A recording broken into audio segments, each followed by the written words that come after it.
Hello guys, good morning सबैजनालाई शुभ प्रभात। Hello guys, हामी सल्ली कुसुम ल्याउनतिर हेर्नुहोस्।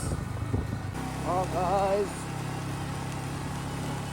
भिनाजु र दाई हामी यता सल्ली कुसुम लिनको लागि गाइस हेर्नुहोस्। गाइस सल्ली कुसुम लिएर आउँदैछन्, अझ धेरै काट्नु छ।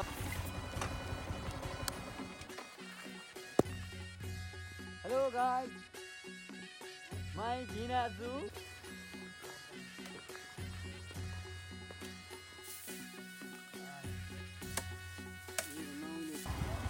हेर्नुहोस् गाइस, अहिले हामी फर्किरहेको अवस्था छ। गाइस हाम्रो गेट पनि लगभग अन्तिम चरण। फाइनली गाइस गेट पनि कम्प्लिट भइसक्यो अवस्था।